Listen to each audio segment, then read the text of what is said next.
Okay, one by one మాట్లాడదాం. నరసింహ ప్రసాద్ గారు one by one మాట్లాడదాం. శేఖర్ రెడ్డి గారు ఉన్నారు, వైఎస్ఆర్ కాంగ్రెస్ పార్టీ నుంచి అధికార ప్రతినిధి. శేఖర్ రెడ్డి గారు నమస్తే అండి. సార్ నమస్తే అండి. బ్రహ్మనాయుడు గారు, మీకు తోటి ప్యానలిస్టులకి 90 వీక్షకులందరికీ కూడా గుడ్ ఈవినింగ్ సార్. ఏంటి సార్ బాధపడుతున్నారా? నిన్న మొన్నటి వరకు పులివెందుల అంటే ఒక మీ అందరు కూడా ఒక బ్రాండ్, జగన్మోహన్ రెడ్డి గారు, రాజశేఖర రెడ్డి గారు ఒక కంచుకోట. సో మరి అక్కడ డిపాజిట్లు కూడా వైసీపీ అభ్యర్థి దక్కించుకోలేదన్నట్టు బాధ ఏమైనా ఉందా సార్? ముందుగా పులివెందల్లో కట్టుదిట్టంగా ఏర్పాట్లు చేసి తెలుగుదేశం పార్టీ అభ్యర్థి ఎన్నిక ఏదైతే విజయానికి కారణమైనటువంటి డిఐజీ కోయ ప్రవీణ్ గారికి హార్దిక శుభాకాంక్షలు సార్. హార్దిక శుభాకాంక్షలు తెలియజేస్తా ఉన్నాను సార్ కోయ ప్రవీణ్ గారికి. కోయ ప్రవీణ్ గారు 99 టీవీ ద్వారా మీకు హార్దిక శుభాకాంక్షలు అండి. ఎస్, ఇంకో విషయం ఏంటంటే భారతదేశం అతి పెద్ద ప్రజాస్వామ్య దేశం. చిన్నప్పుడు పుస్తకాలు చదువుకున్నాను సార్. పీడిత ప్రజలందరికీ హక్కులు కల్పించిన అతి పెద్ద రాజ్యాంగం కలిగిన దేశం. చిన్నప్పుడు పుస్తకాలు చదువుకున్నాను సార్, బాగా చదువుకున్నాను సార్. ఇంకా నరసింహ ప్రసాద్ గారు ఓటమి నుంచి గుణపాఠాలు నేర్చుకోవాలి. ఏం గుణపాఠాలు నేర్చుకోవాలి సార్? ఎక్కడి నుంచి అక్కడికి బూతులు ఎలా మార్చాలి, ఈ ఊర్లో వాళ్ళని ఆ ఊరికి, ఆ ఊర్లో వాళ్ళని ఈ ఊరికి, ఈ ఊర్లో వాళ్ళని ఆ ఊరికి అలా జంబ్లింగ్ ఎలా చేయాలి గుణపాఠం నేర్చుకున్నాం. ఇక్కడ ఎక్కించుకున్నాం బాగా. నెక్స్ట్ ఎన్నికలు జరిగేటప్పుడు ఏదైతే వేరే పార్టీ నాయకుల్ని ఎన్నికలకు ముందే ఎలా చితం కొట్టాలి నేర్చుకున్నాం, ఎక్కించుకున్నాం బాగా. తరువాత మీరు 5 సంవత్సరాల్లో చేసినట్టువే సార్. సార్ మీరు మాట్లాడారు, నేను గమ్ముగా ఉన్నాను. నరసింహప్రసాద్ గారు పాపం వారిని చెప్పనండి, వారి ఆవేదన, వారి బాధ వారిని చెప్పనివ్వండి. నేర్పించారని చెప్పండి. నేర్చుకున్నాం. పోలీసులను అడ్డు పెట్టుకుని వేరే ప్రాంతాల నుంచి ఒక్కొక్క ఊరికి 700 నుంచి 800 మందిని గూండాల్ని జమ్మలమడుగు నుంచి, ప్రొద్దుటూరు నుంచి, కమలాపురం నుంచి, అనంతపురం నుంచి ఎలా దించాలి కర్రలతో, ఊరిని మొత్తాన్ని బందిపోట్ల ఎలా హైజాక్ చేయాలి, వాళ్ళకి పోలీసుల చేత ఎలా ఎస్కార్ట్ కల్పించాలి నేర్చుకున్నాం. మైండ్కి ఎక్కించుకున్నాం, ఏం ఇబ్బంది లేదు. ప్రజలను ఎవ్వరిని రానియకుండా, ప్రజలు అనేవాళ్ళు ఓటేయకుండా పులివెందుల ప్రాంతం, ఆ ప్రాంతం ఏదో నల్లబరెడ్డిపల్లి, నల్లగొండపల్లి, కెర్రిపల్లి, కొత్తపల్లి ఇలా 8 మండలం ఏదైతే 8 పంచాయతీలు 15 బూతుల్లో లోకల్ గా ఉండే వాళ్ళు ఎవరు ఓట్లేయకుండా బయట నుంచి వచ్చిన వాళ్ళని ఒక్కొక్కరిని 10 ఓట్లు 15 ఓట్లు ఎలా వేయించాలి నేర్చుకున్నాం. మీడియా మిత్రుల్ని పోలింగ్ బూతుల దగ్గర కూడా పోనీయకుండా మీడియా మిత్రుల్ని ఎక్కడ ఆపాలి, ప్రపంచానికి తెలియకుండా ఎలా చేయాలి నేర్చుకున్నాం. వెబ్ కాస్టింగ్ వైర్లు ఎలా కట్ చేయాలి, సీసీ కెమెరాలు లేకుండా ఎలా కట్ చేయాలి నేర్చుకున్నాం. అంటే గతంలో నేర్చుకున్నారా, ఇప్పుడు నేర్చుకుంటున్నారా? ఇప్పుడు మీరు నేర్పించారు, నేర్చుకున్నా. అదే నాయకుడిగా పరిణితి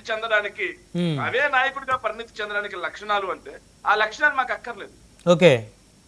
ఆ లక్షణాలు మాకు అక్కర్లేదు. మేము ప్రజలకి మంచి చేసి ఓట్లు అడగాలనుకుంటున్నాం, ప్రజల మనసు చొరుగుని ఓట్లు అడగాలనుకుంటున్నాం. మీలా పులివెందల్లో నవ్వు వచ్చింది. ఒక జిల్లా అత్యున్నత అధికారి ఎవరు సార్? ఫస్ట్ క్లాస్ మ్యాజిస్ట్రేట్, జిల్లాకి మ్యాజిస్ట్రేట్ కలెక్టర్ గారు, జిల్లా కలెక్టర్ గారు నాకు నిజంగా ప్రజాస్వామ్యం మీద అసహ్యం పుట్టింది సార్. ఇందుకు కదా రాడికల్స్ అవుతున్నారు కొంతమంది చదువుకున్నారని నిన్న డిసైడ్ అయ్యాను సార్ నేను. ఎందుకంటే సార్ జోబిలో చేతులు పెట్టి నించో అన్నాడు ఆయన ముందు దొంగోట్లు వేసిపోతా ఉన్నాడు. వైఎస్ఆర్ కాంగ్రెస్ పార్టీ ఏజెంట్ లేరు, జిల్లా కలెక్టర్ గారు ఏదైనా వేరే పార్టీ ఏజెంట్ ఏడా అని అడిగిన సందర్భం లేదు. కానీ ఏజెంట్లు ఎందుకు లేరు శేఖర్ రెడ్డి గారు? మీరేమైనా విశ్లేషించుకున్నారా, కనుక్కున్నారా? ఎందుకు లేరు? వారికి ఇష్టం లేకుండా డ్రాప్ అయ్యారా, లేకపోతే వాళ్ళని భయపెట్టి బంధించి ఎక్కడన్నా వారిని చేశారా? సార్ నేను పులివెందుల్లో ఎన్నికల ప్రచారం అంతా పులివెందుల్లోనే ఉన్నాను. ఉన్నారా? ఓకే, మంచిది.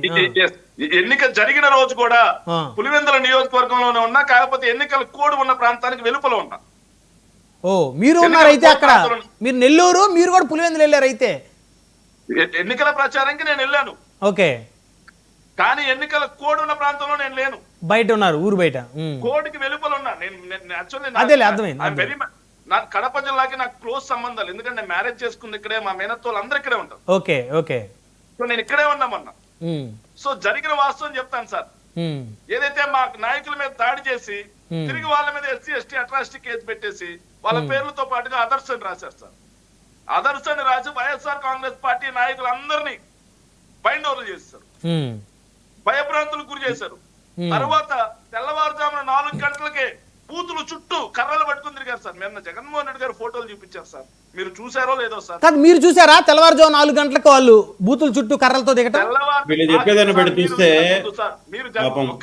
ఒక నిమిషం నరసింహప్రసాద్ గారు, మీరు దయచేసి ఆగండి, మళ్ళీ మీకు సమయం ఇస్తాను. వారిని చెప్పనివ్వండి, వారి ఆవేదన అందరికి తెలియాలి కదా, ఎవరు ఇలాంటప్పుడే చెప్పుకోవాలి సార్. సార్ బ్రహ్మనాయుడు గారు, మీరు ఇంతకు ముందు ఇలా చర్చా కార్యక్రమాలు నడిపించక ముందు మీరు ప్రజల్లోకి వెళ్ళి విజువల్స్ తీసుకునేవాళ్ళు సార్, బైట్స్ తీసుకునే వాళ్ళు ఎలా ఉంది ఏంటని.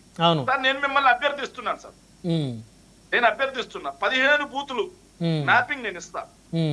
మీ ఛానల్ మిత్రులే, మీ మీడియా మిత్రులే ఆ ప్రాంతంలోకి వెళ్ళి ప్రజల దగ్గరికి వెళ్ళి మీరు ఇలా పెట్టి వాళ్ళని అడగండి, వాళ్ళు ఓట్లు వేశారా, లేకపోతే జమ్మలమడుగు, కమలాపురం, ప్రొద్దుటూరు, అనంతపురం నుంచి వచ్చిన వాళ్ళు ఓట్లు వేశారా? రైట్, నేను మీకే వదిలేస్తున్నాను సార్. మీ విజ్ఞత, మీకు సమాజం మీద బాధ్యత ఉంది. రాజకీయ పార్టీల కంటే కూడా మీడియాకి సమాజం మీద బాధ్యత ఎక్కువ. అంతేగా, మీరు చేయండి దయచేసి. మా తప్పు ఉంది, ప్రజలే ఓట్లేసారు, వీళ్ళు అబద్ధాలు ఆడుతున్నారు అంటే మీరు చూపించండి. లేదు తెలుగుదేశం పార్టీ వాళ్ళ తప్పు ఉంది, ప్రజలు ఓట్లేదు, వాళ్ళు బూతులు క్యాప్చర్ చేశారు అంటే అది చూపించండి. సార్ చూపించొద్దు, ఒకవేళ చూపిస్తే మీ మీద కేసులు పెడతారు. చూపించొద్దు సార్. నిన్న నారా లోకేష్ గారు కూడా సార్ కలెక్టర్ సమక్షంలో జరిగితే కలెక్టర్